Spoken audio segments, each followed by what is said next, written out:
panalo si Senator Marcoleta. Pumayag na si Lacson na tawagin ang mga Marines sa Blue Ribbon. Ang hindi pumayag si Soto. Bakit? Ito. Matapos ang mainit na debate ni Lacson at Marcoleta ay sa huli, pumayag si Lacson na ipatawag ang 18 Marines. Pero sa huli ay pumalag si Tito Soto. Ito kay Marcoleta. Sabi niya, gusto malaman ng taong bayan kung tapat ka sa sinasabi mo kung nasaan ang ebidensya, ay doon tayo tutungo, ipatawag mo ba ang 18 Marines? Ito, si Lacson. Yes! Nag-yes siya. Bantayan niyo yan. Yes, pero pirmahan mo muna ang Blue Ribbon Report para makausap tayo. May kondisyon.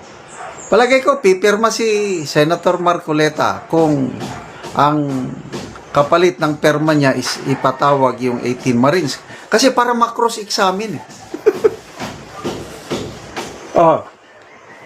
Tito Soto, ito na. Wag! Maawa kayo, please. Huwag niyong patawag. Bakit? Hindi pwede. Dahil meron na silang mga kaso.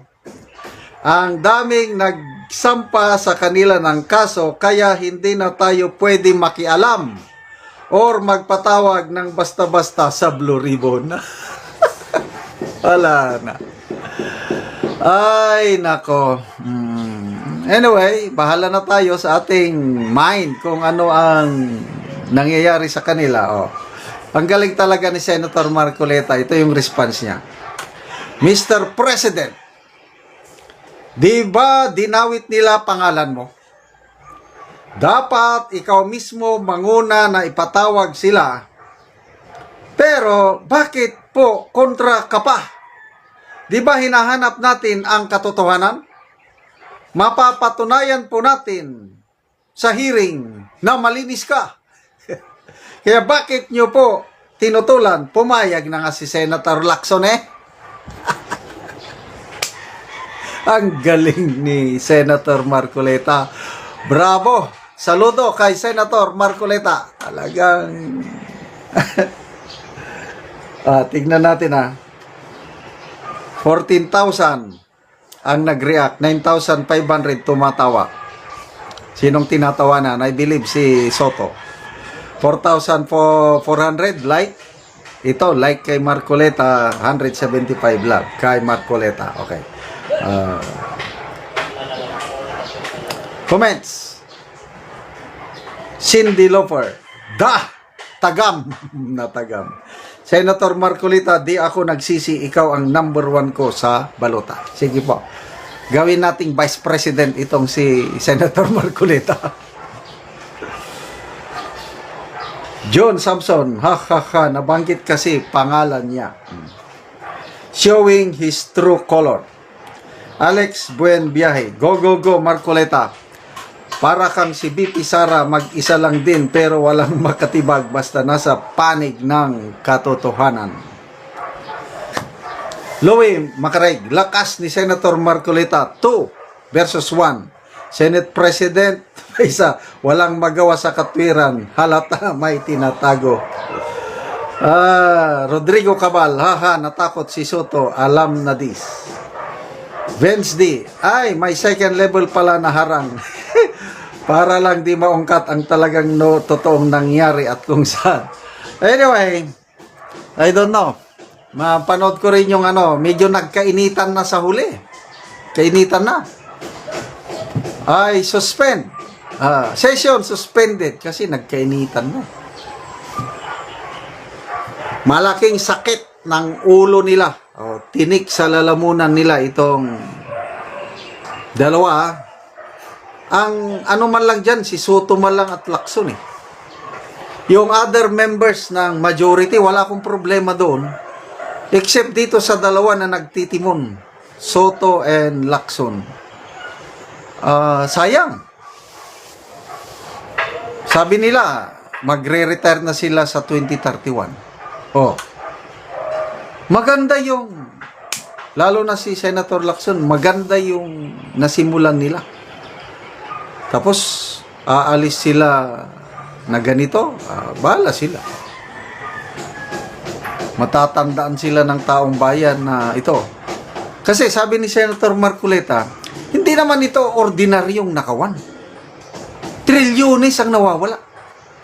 Kaya yung isang kinakagalit ni Senator Marcoleta, believe ako, kung ako ang chairman ng Blue Ribbon, yung Romualdez na yan, lentek siya sa akin, malilintikan, papatawag ko. Kasi si Lacson, ang sabi niya, hindi natin mapilit si Romualdez, may interparliamentary courtesy. Sabi niya, anong parliamentary courtesy ang sinasabi mo? Parang hindi, talagang nawalan na yung angas, yung dating Senator Lacson na ipinagmayabang pa ni Lacson yung kanyang pagiging anti-corruption SAR niya. Yes, totoo, nung una. Wala pa kayo dito, lumalaban na ako sa korupsyon. Correct. Totoo nga talaga, lumalaban. Bakit ngayon? Wala siyang magawa sa korupsyon. Na pinaghihinalaan na siya na ba ang cover-up, siya na ang protector. Kasi nandiyan na yung ebidensya, ayaw niyang patawag. Kung ano-ano pa, na-discharge ko ng mga Marines, yun na, sinasabi na may kaso, may murder charges. Oh, ombudsman nagsabi may murder. Paano may murder nakalabas? Kung talagang may murder cases sila, hindi dapat nakakulong ngayon kasi ang murder, non-bailable. Kaya makikita mo, gumagawa sila ng kwento para siraan ang brave Marines. Kailang tayong mga taong bayan, regardless kung anong color mo na dyan, basta nagmamahal ka sa bansa, basta ipaglaban mo yung karapatan mo na hindi mawaldas ang ating pera, lumaban tayo, mag-ingay tayo, suportahan natin itong brave 18 Marines. Tungkol ito sa Maharlika Fund Investments. Ano na ang nangyayari? Huwag nating kalimutan yan dahil pera natin yan. Sa Land Bank at DBP pa yun, 75 billion plus other sources. Sobra 100 billion ang pera natin sa Maharlika Investment Corporation. Ano nang nangyari? Ito, good news po. Bilyar 6, Senate probe into Maharlika Fund Investments. So, gustong paimbestigahan na dapat lang dahil tahimik na sila eh. Huwag nating pabayaan na mawawala na naman itong pera na ito. Senator Mark Bilyar has called for a Senate inquiry into the investment and operational activities of Maharlika Investment Corporation, the state-run firm managing the country's sovereign wealth fund, following reports of transactions that could raise concerns over the use of public money. In filing Senate Resolution number 334, Bilyar asked the upper chamber to review MIC, yung Maharlika Investment Corporation. MIC investment decisions after questions emerged on whether some deals adequately protected the public interest. Among the transactions cited was the MIC's plan to purchase more than 100 million shares worth about 3.64 billion for a minority stake in port operator Asian Terminals Incorporated. The proposed investment coincided with the company's plan to delist from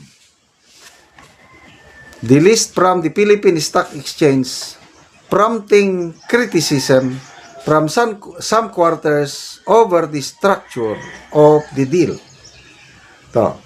Sabi niya ni Bilyar, the investment has drawn criticism for effectively using public funds to benefit private stakeholders without affording the MIC meaningful control or influence over operations. Kasi minority lang sila eh. Parang papalugi na, forgive me of the word, basta magdi-delist. Ibig sabihin, parang atras. Ngayon, ang pera natin, gagamitin sa pambili ng shares. Okay lang sana kung ang pagpasok sila ang majority, silang mag-control sa operation. Hindi.